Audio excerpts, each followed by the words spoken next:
I'm Emily. My mom died when I was 22, and within months, my dad fell for her nurse, Victoria. She was perfect in all the fake ways, the soft voice, the sympathy, the I just want to help act. A year later, she was my stepmother. 2 years later, my dad was gone, and suddenly she had his money, his name, and what she thought was my house. At first, I stayed quiet, let her play queen in the mansion my parents built, until I came home one weekend and found she'd sold all of my mom's jewelry, every last piece. That was the day I stopped being the polite daughter and started being the legal owner. So when Victoria flew off to Italy for her honeymoon, I made one phone call to the movers. By the time she came back, her things were in storage, the locks were changed, and her home was rented to a new family, legally, by me. She sold my mother's jewelry, I sold her illusion, and honestly, it felt perfect. The last sound I remember from that hospital room was the heart monitor fading into a single, long beep. My mom's hand was small and cold in mine. My dad sat on the other side of the bed, shoulders shaking, trying not to break in front of me. The nurse, her, walked in quietly. Victoria. That was her name. She had this soft voice, steady eyes, and a calm smile that didn't belong in a room where someone had just died. "I'm so sorry, Mr. Clark," she said, resting her hand on my father's shoulder. She was peaceful. I looked up. I remember the way her hand stayed there a moment too long, and then she turned to me and smiled. That kind of polite, practice smile nurses give families all the time. Except this one felt personal. The months after that blurred together. My father stopped eating real meals. He stopped going to the golf course. Some nights, I'd find him just sitting on the deck, staring at the ocean, holding a photo of my mom. When I'd ask if he wanted to get dinner, he'd say, "Your mom made the best soup," and then he'd drift back into silence. I thought grief would make him fragile. I didn't expect it to make him lonely. Victoria started calling him every few days. I'd hear her voice on speakerphone when I stopped by. "Just checking if you're eating properly," she'd say. He'd smile like that simple act was saving his life. At first, I appreciated it. Then she began to show up, with banana bread, with new curtains because the light here is too harsh. It was subtle. One day she was a nurse, and the next she was rearranging my mother's house. The first time I came home from grad school, I walked into the kitchen and saw her there, wearing an apron, stirring something on the stove. "I thought I'd make your father something warm," she said cheerfully. I smiled. "That's kind of you." "He looks so lonely," she said softly. "Grief can be dangerous if you let it grow." She placed a hand on my dad's shoulder, the same way she did at the hospital. He looked up at her like she was sunlight. When I caught his eyes, he said quietly, "She's been helping me. You should thank her." I nodded. "Of course, I'm glad you have company." But when Victoria turned to rinse a cup, I saw it in her face. The satisfaction of someone who knew they were being trusted. It didn't look like compassion anymore, it looked like victory. A few months later, my father texted me, "Seeing someone." He didn't have to tell me who. The next picture came a week later, the two of them in the garden, smiling. My father looked lighter, younger. She looked at home. My best friend saw the picture and said, "The nurse? The one from the hospital?" I just nodded. There wasn't a point in arguing. My father was lonely, and Victoria was exactly the kind of person who knew how to fill silence. By the end of that year, they got married. The ceremony was small, beachside, simple. I stood in the back. She wore a short white dress that made her look like she was auditioning for a younger role. My father couldn't stop smiling. I didn't cry. I didn't even clap. I just watched and thought, I'm not angry. Not yet. When she moved into the house, it was like a storm without noise. Trucks unloaded furniture. Painters came and went. I showed up one weekend to pick up some of my mom's things. Victoria was in the driveway, directing movers like she owned the place. "Oh, Emily," she said too brightly. "You're always welcome here." I smiled. Good to know. "It's still our family home." Her smile faltered just slightly. Inside, she'd replaced everything warm with white and glass. The couch my mom picked was gone. On the mantel, where my parents' wedding photo used to be, there was a new picture. Victoria and my dad, barefoot on the beach. My mom's face was nowhere in sight. My dad noticed me looking. He coughed softly and said, "Victoria's just trying to make things brighter around here." I didn't answer. I picked up the last framed photo of my mom from the hallway and held it close as I walked out. The next year, my dad's health declined again. By the time I finished my thesis, he was thin, pale, and tired all the time. Victoria handled everything: his medication, his bank account, his calendar. When I visited, she opened the door before I could knock. "He's resting," she said, smiling like a gatekeeper. My father looked up from his bed, weak but calm. "She's been so good to me," he whispered. "I couldn't have survived without her." I forced a smile. I'm glad she's taking care of you." Victoria sat beside him, smoothing the blanket. Then she looked at me and said quietly, "We both love him, don't we?" It was a statement, not a question. The words sent a chill down my back. When she glanced at her watch, I knew my time was up. "He needs rest. You should go." I kissed his forehead, promised to come back soon. She followed me to the door. "Drive safe, sweetheart," she said. Her tone was sweet. Her eyes were steel. The call came at 3 a.m. "Emily," she said softly, "he's gone." I didn't cry. I just sat there, listening to the waves through my window. At the funeral, she wore black silk and pearls. Every move was rehearsed. She cried beautifully, the kind of sob that draws attention. People whispered, "Poor woman, losing her husband so young." I stood beside her, silent. I didn't correct them. After the service, the family lawyer pulled me aside. "Your father left you the house," he said quietly, "and your mother's jewelry." Behind me, I heard her voice, low, sharp. She had overheard. The grief on her face vanished like it had been switched off. "I didn't want money," I told the lawyer, "just memories." Victoria turned away, but not before I saw her eyes, cold, angry, calculating. When I left that house for the last time, I took my mother's photo with me. The wind coming off the ocean was cold, but it felt clean. My father wanted comfort. Victoria wanted control. And me? I just wanted my mother back. The house stood behind me, perfect, polished, hollow, and I had no idea yet just how far Victoria would go to keep it. If you've been here with me through this first part, thank you. You've just seen how grief can open the door to something much darker, and trust me, what happens next will change everything. If you felt that tension, the way Victoria's sweetness started to rot underneath, hit like, drop a comment, and tell me what moment made you go, "Wait, she's dangerous." Make sure you subscribe and turn on the bell, because in part 2, The Funeral and the Facade, the mask finally slips, and you'll see what Victoria's really capable of. Stay tuned. It's about to get cold. The funeral smelled like lilies and salt. The church was small, just a few blocks from the ocean. You could hear waves if the doors opened too long. My father's casket sat at the front, covered in white flowers. His favorite jazz song played softly in the background, the one my mom used to hum while cooking. It should have been comforting. It wasn't. People whispered as they entered, giving me those sad, practiced smiles that never reached the eyes. I nodded, thanked them, moved like muscle memory. Then she walked in. Victoria, wearing black silk that caught the light every time she moved, makeup flawless, crying like it was her calling. She clung to anyone who would hold her, sobbing, "He was my everything." The sound filled the room, too loud, too sharp against the soft music. People shifted in their seats, unsure if they should comfort her or look away. I stood near the casket, still, hands clasped.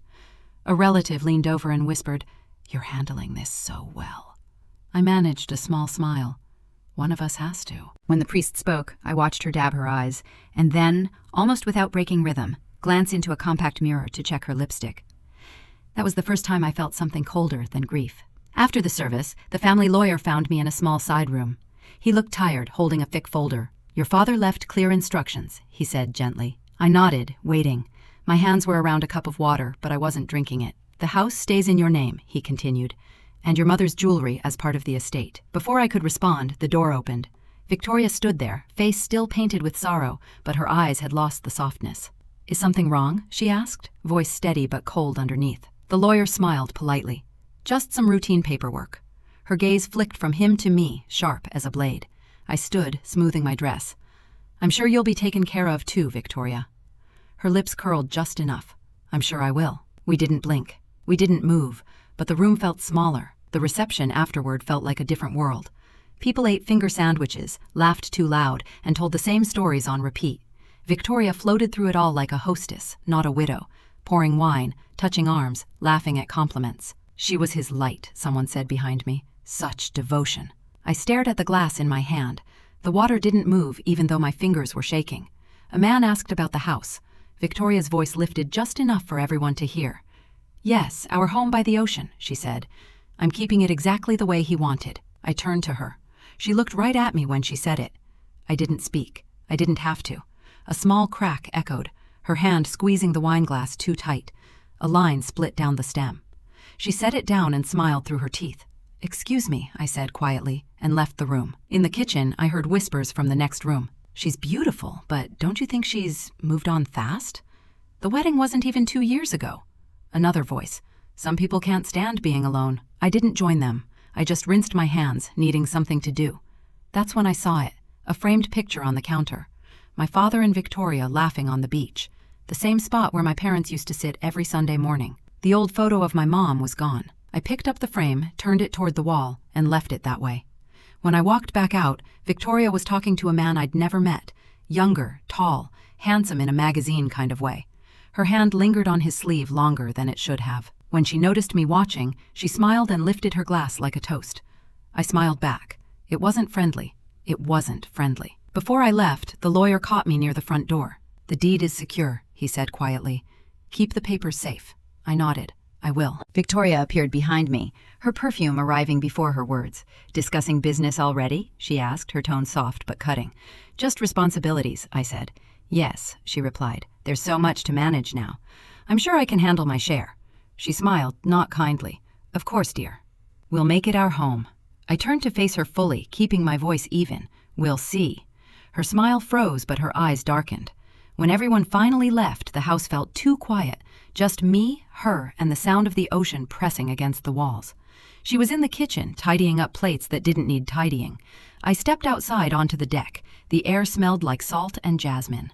She joined me, wrapping a shawl around her shoulders. "You look so much like your father," she said. I didn't turn around. "People say I look like my mother." She paused. "Your father would want us to get along." "He also wanted honesty," I said. Silence. Just the sound of waves. Then her voice softened, almost teasing. "Let's be honest, then." "You don't like me." I turned to face her. "I don't trust you." Her smile never reached her eyes. "That's a shame." She walked back inside, closing the door behind her, leaving me alone with the wind and the dark sea. Later that night, I drove down the coastal road, headlights cutting through the fog. I looked once in the rearview mirror. The mansion stood on the hill, windows glowing gold, Victoria's silhouette in the window still watching. I didn't wave. I didn't even slow down. "She cries for show," I whispered to myself. "I mourn in silence." But silence lasts longer. The ocean roared softly in the distance, steady and endless, and for the first time since my father's death, I felt something solid beneath the grief. Not peace, not yet, but clarity. It had been months since the funeral. The ocean looked different now, colder, quieter. I told myself I was ready to go back, that I could walk into that house and just visit. The gates were open when I arrived. My mother's roses were gone, replaced by trimmed hedges and sterile white stones. Even the air felt different, sharp, like something had been disinfected too many times. I rang the bell, but before I could knock again, the door opened. "Emily!" What a surprise! Victoria stood there in a silk robe holding a glass of wine. It was barely noon. "I just wanted to stop by," I said. "Haven't been back since—" She cut me off. "Since our loss." "Come in." "Our." I smiled because it was easier than reacting. Inside, everything looked too polished. The walls were white, almost blinding. My parents' photos, gone. In their place, framed pictures of crashing waves and anonymous beaches. Nothing personal, nothing real. "Looks different," I said, setting my bag down. She twirled her wine glass. "I've been making a few changes. You know, fresh energy." I nodded once, pretending not to care, but every inch of that house felt like a stranger had moved in and erased the family that built it. In the kitchen, she poured herself another drink. "Red or white?" "I'm driving," I said. "Suit yourself," she smiled. "I always say life's too short for rules." I looked around. The piano, gone. "Where's the Steinway?" "Oh, that old thing," she said, waving her hand. "Didn't fit the new aesthetic. I moved it to storage." "Storage," I repeated quietly. "You should see the yoga room," she said brightly, as if she hadn't just gutted 20 years of memories. "It's peaceful now." "Yoga room?" She took my hand, her nails sharp red, and led me down the hallway like she was giving a tour of a museum. The door opened and I froze. Light gray mats, candles, a sound machine humming ocean waves. "This used to be your room, right?" she said. "I thought you wouldn't mind." "You're not really here anymore." I stepped inside, touching the windowsill where my mother used to keep a vase of fresh lilies. Victoria leaned against the doorframe. "Minimalism is healthy," she said. I turned to her. "Did you keep my things?" "Oh, I sorted through all that. You had so much clutter. Donated most of it, I looked up." "You went through my stuff?" She smiled, sipping her wine. "I live here, Emily." I needed space. Her tone was calm, but it carried that quiet arrogance people use when they know they've already won. I didn't say another word. I walked past her, down the hall toward my parents' room. She followed, heels clicking on the hardwood. The room looked unfamiliar. New curtains, new bedding, none of my mother's touches left. The dresser was bare except for a vase of fake orchids. The jewelry box was missing. "Where's my mother's jewelry?" I asked, keeping my voice even. She didn't look up from her phone. "Oh, those old things? I sold them." It didn't register at first. "You what?" She looked up then, smirking a little. "They were outdated. You're too young for antique pieces. Trust me, you should thank me. I'm helping you move on." I stepped closer, every word hitting harder. "You sold her things without asking me?" "It's just jewelry, Emily." "Don't be dramatic." "That was her wedding necklace," I said, my voice barely above a whisper. She shrugged. "It was collecting dust." For a second, I forgot how to breathe. "You had no right," I said. "Sweetheart," she sighed, setting her glass down. "Grief makes people territorial." "You'll understand when you grow up." There it was, the tone, the condescension, the performance of someone who believed they could rewrite history. I didn't yell. I didn't cry. I just straightened my shoulders. "Well," I said softly, "I wouldn't want to get in your way." She looked instantly pleased. "I'm glad you see that." I smiled, calm, deliberate. "Of course." "Enjoy the house, Victoria." Her lips twitched. "You know, you really should learn to let go of the past." I stopped at the doorway. "You're right. The past can be heavy." She laughed like she'd won something. I left before she realized she hadn't. In the hallway, my hand trembled once. I tucked it into my coat pocket until it stopped. Outside, the ocean wind hit hard. The house behind me looked perfect. Lights glowing, curtains still. A postcard lie. I walked to my car, opened the door, and sat there for a while, watching the reflection of the house in the windshield. For the first time, it didn't feel like home. I started the engine.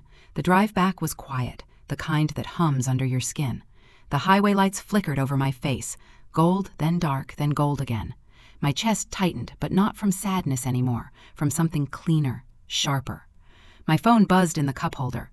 A message from the family lawyer. "Just checking in. Hope you're doing okay." I stared at it for a few seconds, then turned the screen face down. The ocean ran beside the road, waves hitting rocks like steady punctuation. My mother used to call that sound peaceful. Tonight, it sounded like a reminder. When I got home, I didn't go inside right away. The city lights stretched across the horizon, and I sat in the car until the silence settled. I reached into my purse and pulled out a small velvet pouch, my mother's ring, the only piece I kept. I slipped it onto my finger. It fit perfectly, even now. "She sold what was left of my mother," I said quietly. Then I took a breath, long and steady, and felt something shift. A line drawn where grief ended and purpose began. I walked inside, opened my laptop, and waited for the screen to glow. I typed a single message to my father's lawyer. "Can we talk about the deed?" I read it once, pressed send, and closed the laptop. The sound it made when it shut, small, final, was the only noise in the room. It had been a week since I walked out of that house. A week since Victoria looked me in the eye and called my mother's life clutter. Now my apartment was quiet. Not lonely, just still.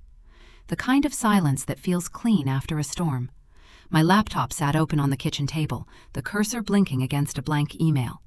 I wasn't sure where to start. Then my phone buzzed. "Victoria. Glad we cleared the air. I think we can start fresh." I stared at it for a few seconds, then typed back, "I understand. We both just needed a fresh start." I hit send. My hands were steady. It wasn't forgiveness. It was positioning. Over the next few weeks, I kept things friendly. A text here and there, "How are you doing?" when I had nothing else to say. She replied to everything, always oversharing. Photos of brunches, her nails, the ocean view from my balcony. Then came one picture. Victoria smiling in a white dress next to a man I didn't recognize. "His name's Damon," she wrote. "Finally met someone who treats me like a queen." I replied, "You look happy. I'm glad you found someone who treats you well." A heart emoji came back almost instantly. She believed it, believed I had moved on, that I was harmless. That was the first real victory. That night, I opened a folder on my laptop I'd named Restoration. Inside, PDFs, property records, scanned signatures. The blueprint of what I was about to do. A few days later, I sat across from my father's lawyer in her quiet downtown office. Everything about the room was calm. The smell of leather folders, the soft hum of an air purifier. I just want to make sure everything's in order, I told her. She clicked through her files, eyes on the screen. The deed is entirely in your name. Your father left it that way for a reason. Victoria has no legal claim? I asked. None whatsoever. I nodded. Then I'd like to make sure all ownership updates stay private. Of course, she said. Discretion is easy when the law's on your side. I left her office lighter than I'd felt in months. Not happy, not relieved, just settled. On the walk home, I passed a jewelry store window. A ring glinted under the light. I kept walking. Time became structured after that. I worked late, saved money, and stopped talking about Victoria entirely. It was easier that way. Distance became my disguise. She texted occasionally, pictures of Damon, vacation plans, new handbags. Damon's taking me to Napa, one message read. He says I make him feel young again. I answered, you deserve it. That was all. No judgment, no tone, just polite distance. And it worked. The less she suspected, the more she relaxed. Then one evening, my phone rang. Her name flashed on the screen. Emily, she squealed when I answered. Big news. Damon proposed. I smiled just enough for her to hear it in my voice. That's fast. When you know, she said, laughing. Destination wedding in Italy. No kids, no drama. That sounds beautiful. I'm so excited. Finally, something good. Her voice softened. Would you mind keeping an eye on the house while I'm gone? Just for a few weeks? I paused, making sure my silence sounded natural. Then I said, of course. I'll take care of it like it's my own. She laughed. I knew I could count on you. When we hung up, I sat back in my chair. My reflection stared back from the dark window. That was the moment everything aligned. The day before she left, I drove down to the coast. The house stood under a soft gray sky, calm and waiting. Victoria met me at the door, wearing a silk blouse and the kind of perfume that fills every room. Feed the koi once a week, she said, handing me a key. Cleaners come Thursdays. The master bedroom's off limits. I nodded, pretending to listen. You've made it beautiful, I said, glancing around. She smiled. It's my masterpiece. I smiled back. Then I'll take good care of your masterpiece. She hugged me. Her arms were cold. You're a good girl, Emily. I know. The next day, my phone buzzed. Victoria. Ciao for now. Don't burn the place down. I replied, safe flight. When her message marked read, I put the phone face down and opened my laptop. A folder sat on the desktop. Property management plan.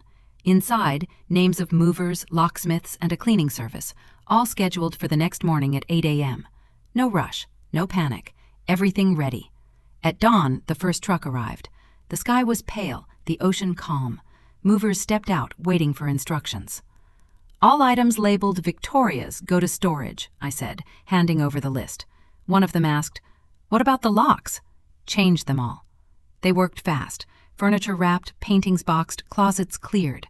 By the time the sun began to set, the house was quiet again, empty but familiar.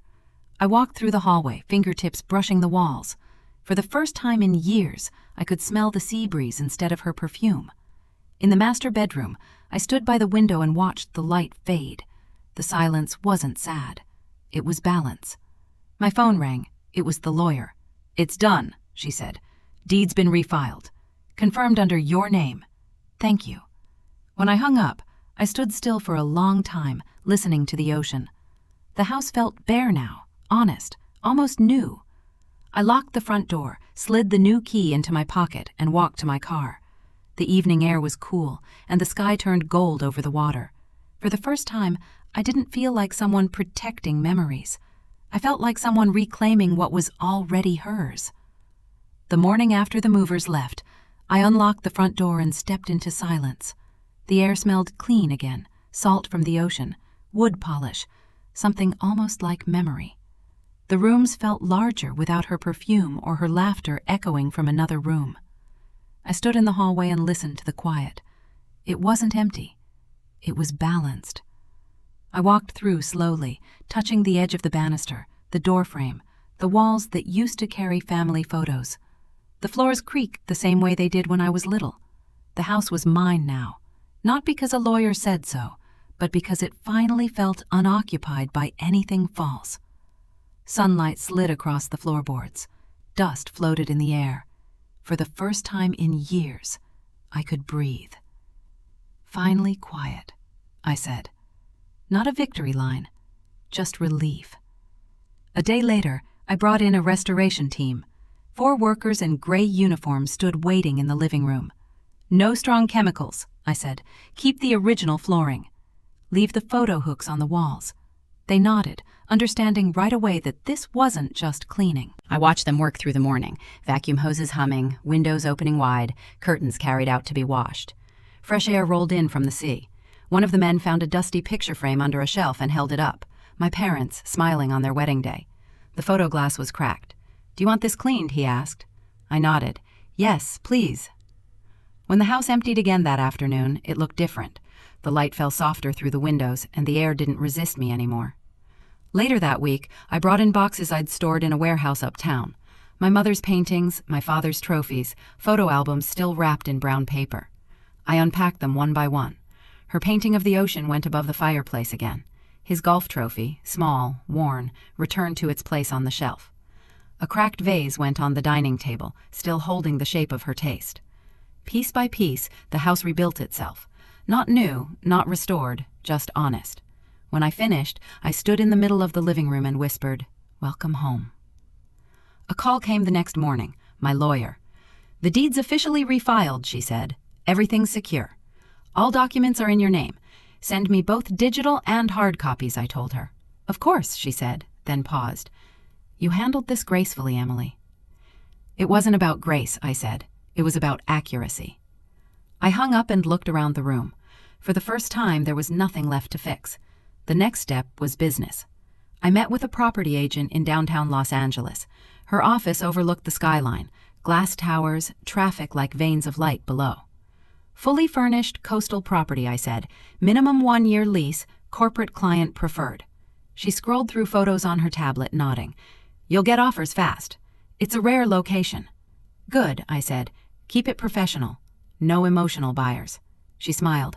"You sound like you've done this before." "Not quite," I said, "but I've learned what not to do." The listing went live that night.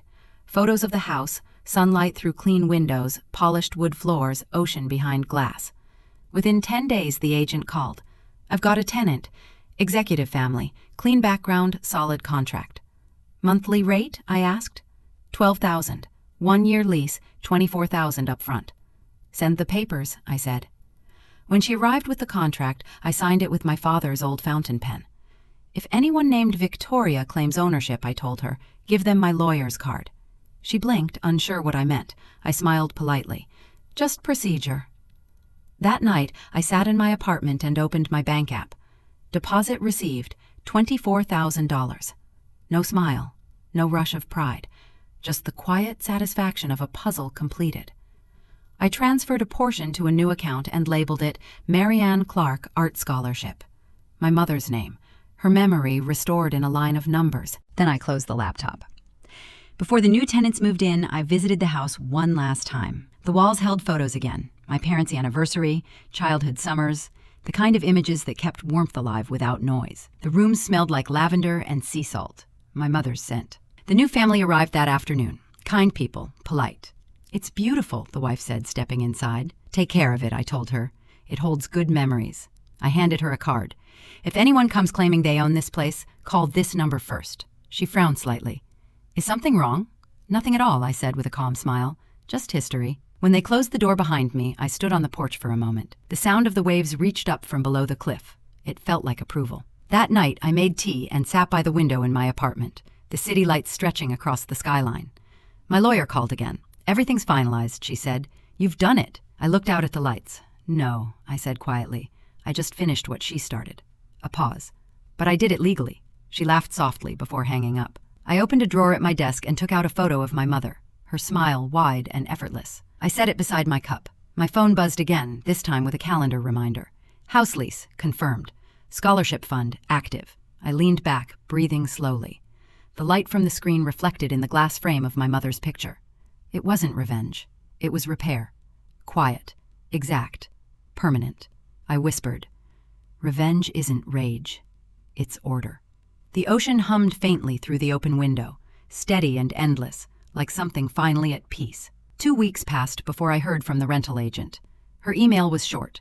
Tenants settled in smoothly. I replied, perfect. That morning the coast was covered in fog. Somewhere miles away, Victoria's plane landed. I imagined her stepping off in heels, sun-kissed and satisfied, believing she still owned the world. By afternoon, her black SUV turned onto the driveway of the mansion, her last illusion of power. Damon was driving, sunglasses on, the kind of man who measured affection in credit limits. Home sweet home, she said, smiling at him. She pressed the remote for the gate. Nothing happened. She frowned, pressed again. Still nothing. Battery dead? He asked. Maybe. She got out, walked to the keypad, tried the code. The red light blinked. Wrong. She tried again. Still red. Her smile dropped. Try your key, she said. Damon leaned out, pushed his in. It jammed halfway. Didn't turn. For a few seconds, they both just stood there. The wind off the ocean whistled against the car. Something had changed, and she could feel it before she could name it. She walked to the door, dragging her carry-on across the gravel. When she rang the bell, a woman answered, mid-30s, calm, polite, holding a toddler on her hip. Can I help you? The woman asked.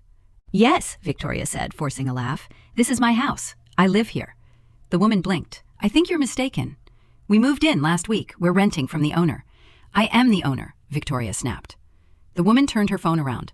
Emily Clark, that's who we pay rent to. Victoria froze. Damon's face shifted slightly, from confusion to disbelief. Wait, he said. Emily Clark? The stepdaughter? She must have done something, Victoria said, her voice trembling now.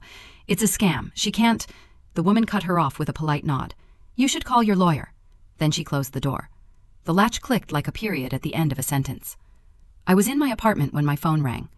Why can't I get into my house? She shouted before I could say hello. Because it's not yours, I said.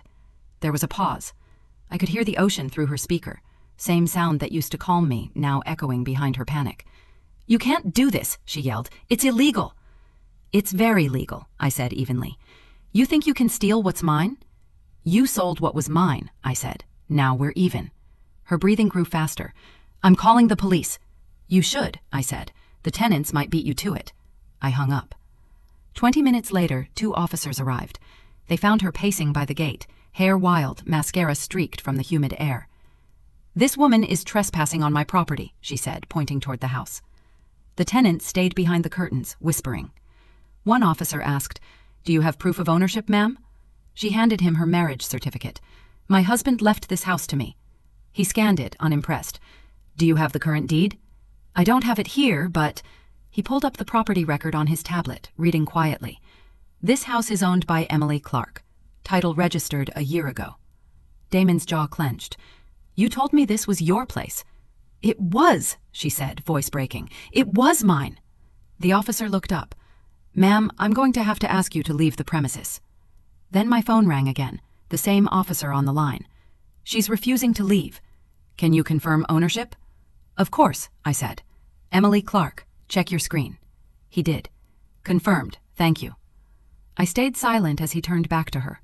Victoria stared at him, eyes glassy. You don't understand. She's manipulating this. The officer shook his head. It's not her name on the title, ma'am. It's yours, Emily Clark. Damon stepped away, disgusted. You lied to me, he said. You said this was your house. I can fix it, she whispered. I just need a few days. He opened the car door. Fix it yourself. And then he drove away. The police escorted her off the property as she screamed, This is my house! Neighbors peeked through curtains. No one helped her. No one spoke. The sound of the ocean swallowed her voice. That evening, I made tea in my apartment when my lawyer called. She tried to file an injunction, he said. Judge dismissed it within the hour. She has no claim. I assumed so, I said. You want to release a statement? No. Silence speaks louder. He hesitated, then added, Local paper already ran it. Headline says, Widow loses mansion to stepdaughter. I smiled faintly. Good headline. Days later, I got the rest, through whispers and news blurbs. Victoria in a cheap motel near the freeway, her wedding photo in the trash. Damon gone, her emails unanswered. She kept checking the property registry late at night, hoping for a loophole. There wasn't one.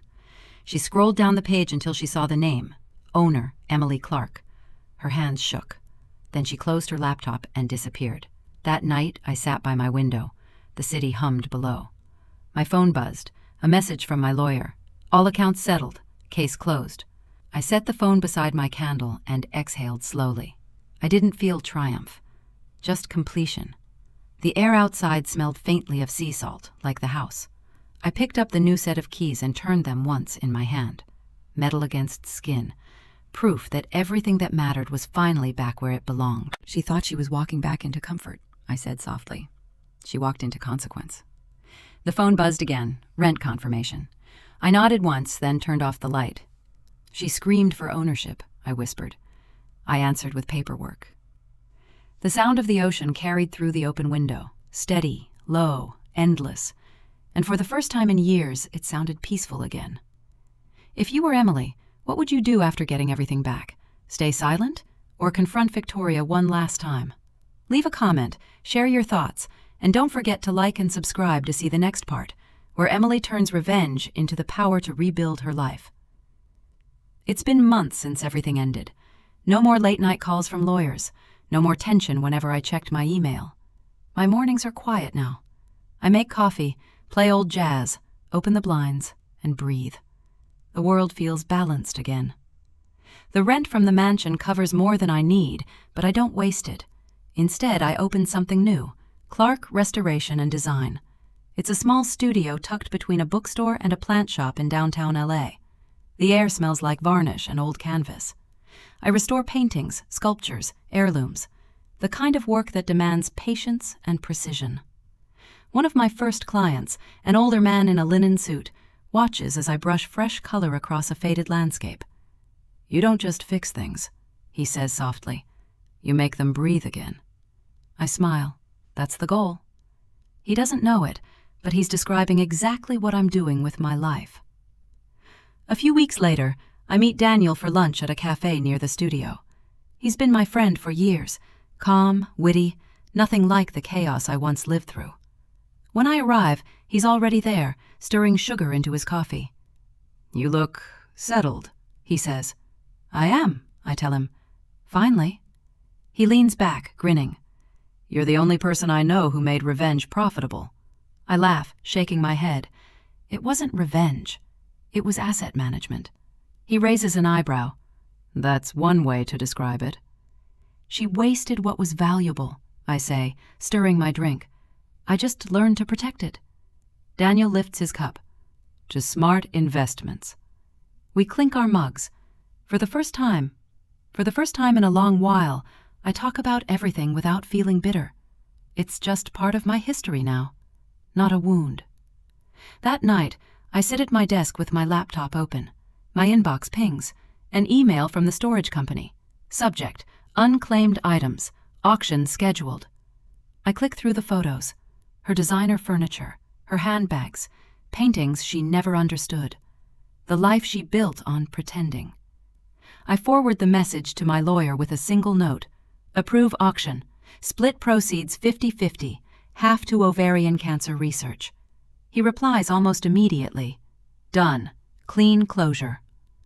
I close the laptop and sit back. The silence doesn't feel empty anymore. It feels earned. That weekend, I drive to Pasadena to visit my cousins. The house is loud with laughter, kids running between rooms, the smell of food everywhere. During dinner, my teenage cousin mentions her college tuition. She tries to sound casual, but I hear the worry behind her voice. I say, "Send me the invoice." She blinks. "No, Em, I can't." "You can," I insist. "Think of it as recycling bad money into something good." Everyone laughs. The tension breaks. My aunt squeezes my hand. For the first time, generosity doesn't feel like loss. It feels like control, the good kind. Back at the studio, things start to grow. More clients, more work. One afternoon, I get an email from a museum. They want me to restore a century-old portrait. I stand in front of the cracked canvas, my assistant Maya beside me. "You really love this, don't you?" she asks. "I love watching something damaged become whole again." She smiles. "That sounds personal." It always is. We laugh, and it's true. Every careful brushstroke feels like a heartbeat. Layer by layer, the old paint begins to live again. At the end of the week, I pass a jewelry boutique on my walk home. In the window sits a vintage gold ring, simple, elegant, engraved with vines. I go inside. The clerk greets me with a smile. "That one's from 1920, she says. "Family heirloom design." "Perfect," I reply. I buy it without overthinking. It's not expensive, but it feels significant. Later, when Daniel notices it, he says, "New ring?" "Old soul," I answer, smiling. He laughs. "Symbolic?" "Legacy reclaimed." He nods. "That's very you." 6 months later, my lawyer calls. "The storage auction wrapped up," he says. "Total, just over 80,000. "Donate half, as planned," I tell him. "You're sure?" "Yes, some things aren't worth keeping." A few weeks later, I receive a letter from the Cancer Foundation. They've added my mother's name to their donor wall. I visit quietly one morning. Her name is etched in bronze, simple and steady. No tears, just calm. One night I take the long way home, the coastal road I used to hate. The ocean glows under the moonlight, silver and calm. I pass the mansion, lights on, laughter spilling through the windows. For a moment, I slow down. I used to drive this road with my hands clenched on the wheel. Tonight I roll the window down and let the salt air in. The world moved on, I say softly, and so did I. It's late when I close up the studio. The smell of paint lingers, faint but warm. I look around at the space I've built, walls lined with restored art, each one a piece of someone else's memory, made whole again. My phone buzzes. Daniel. "Dinner or late walk?" I type back, "Both." Before I leave, I look once more at the portrait I just finished. The cracks are gone. The colors are alive again. "Everything valuable deserves protection," I murmur, switching off the lights. The door clicks shut behind me. Outside, the city hums softly, blending with the faraway sound of waves. The same ocean that once carried my pain, now carrying only peace. And for the first time, I don't feel like I've rebuilt a life. I feel like I've built mine. The mornings feel different now, softer, steadier. Sunlight slips through my condo windows, warming the floor as I water the plants and scroll through my schedule for the day. There's no rush, no edge, just rhythm, balance. My studio's booked out for months. The scholarship fund in my mother's name is growing faster than I imagined. I check the latest donation update, then close the laptop. For once, I don't feel the need to plan anything. The framed photos on the wall, my parents smiling on a windy beach day, make me pause. I touch the frame, whispering quietly, "Steady." Finally steady, and for the first time in years, I mean it. A week later, I host a small dinner at my condo, the same day my mother passed 5 years ago. It's not somber, it's warm. Candles glow across the table. My cousins laugh. My closest friends fill the room with easy conversation. Daniel stands by the kitchen island, pouring wine with his usual charm. A framed photo of my mother sits in the center of the table, surrounded by lilies. I cooked her favorite, lemon-roasted chicken. Daniel raises his glass. "To Marianne Clark, who clearly raised a force of nature." Everyone clinks glasses. I laugh, a little choked up. She'd say I'm still figuring it out. For a moment, the noise fades. There's a quietness, not heavy, just peaceful. I glance at her photo. For years, that image hurt to look at. Tonight, it feels like she's home again. The next morning, I head to the studio early. Clark Restoration and Design has grown into something real, alive. Clients walk in trusting me, not testing me. Maya, my assistant, waves me over. "They want you to restore a portrait for the city museum," she says, holding up a printout. I smile. "We'll do it right." Ryan, my new apprentice, carefully unwraps a small sculpture nearby. I step beside him. "Slow down," I say gently. "Understand it before you touch it." He nods, steadying his hands. That's how I run the studio. Slow, deliberate, respectful. Every painting we clean, every crack we fill. It's about more than fixing damage. It's about keeping something's soul intact. Later that day, I sign a partnership with a preservation society. They tell me, "Your work feels honest." I think about that all afternoon. Honest. That's the word I'd never have used for my life before. A few weeks later, I drive to the mansion for an inspection. The same house that once felt like a battleground now hums with laughter. The tenants, a kind family with 2 kids, greet me at the door. "We love it here," the wife says, smiling. "It just feels good." I walk through the rooms quietly. The air smells of lavender again, not artificial perfume. Family photos hang where walls once felt cold. The ocean breeze fills the hallway. "It's perfect," I tell her. Outside on the porch, I stop for a moment. The ocean spreads wide below the cliffs. It's calm. Constant, I breathe in, eyes closed. And for the first time, I don't feel like I'm standing in the past. When I leave, I tell the housekeeper, "Take care of her." She nods, smiling, not realizing I mean the house itself. Back at the studio, I gather my team. When something's damaged, I tell them, don't rush to fix it. Understand it first. That's how you keep its soul. Maya tilts her head. That's kind of your motto for everything, isn't it? I laugh. Maybe. Everything valuable deserves protection. That line sticks in the air. Calm, steady, true. It's not just about art anymore. It's about how I live. Life moves forward quietly but fully. My business expands. I invest in new tools, hire another assistant. The condo feels too small, so I move into a bright one by the park. Still modest, but mine. I visit an architect friend one afternoon, flipping through sketches of a small coastal home. Something peaceful, I say. Not big. Just enough, she smiles. You always know what you want. I laugh softly. Now I do. That evening, Daniel drops by the studio with 2 coffees. You ever stop working? Not when it makes me happy. He grins. You've changed. No, I say, taking a sip. I just stopped surviving. A few months later, I'm in my therapist's office. The sunlight falls warm across the floor. She looks at me and says, You didn't retaliate, Emily. You reclaimed. I nod. Exactly. Peace isn't passive, she says. It's chosen. Her words sink in. Not like revelation, but recognition. When I leave, the air outside feels golden. I walk slower than usual. There's no rush to get anywhere. That night, I sit on my balcony with a glass of wine. The city hums below, lights flickering like a pulse. I scroll through my phone. Photos from the dinner, the studio, the mansion. Every picture glows with warmth. Daniel texts. Still awake? I smile and reply. Always. I set the phone down, look at the skyline, and close my eyes. The world feels safe again. Not because it's softer, but because I am. The next morning, I wake early, make coffee, and open my laptop. I type a short email. To the Clark Foundation Board. Thank you for helping keep my mother's name alive. I hit send, then open the window. The air smells of rain and salt. Out in the distance, the ocean glints faintly under the sun. Everything I lost once felt unbearable, but it taught me how to build, with patience, with purpose, with grace. And everything I've built taught me how to let go. I take a deep breath, letting the morning light spill in, and for the first time I feel it. Not revenge, not triumph, not survival, just peace. The kind that doesn't need witnesses, the kind that stays. Morning light fills the kitchen, warm and clean. A coffee mug rests beside a small ultrasound photo, black and white, fragile, real. Daniel walks in, still half asleep, kisses my forehead. Even your coffee looks organized. I smile. It's called growth, he laughs. It's called control. Same thing some days. The moment feels light, simple. There's peace in it. Not the kind that hides pain, but the kind that's earned. I check my email, scrolling through the foundation updates. The subject line catches my eye. Impact report. Clark Art Scholarship. I open it. Numbers, stories, names. Daniel looks up. You thinking about her again? I nod. Always. We sit in silence, the kind that doesn't need filling.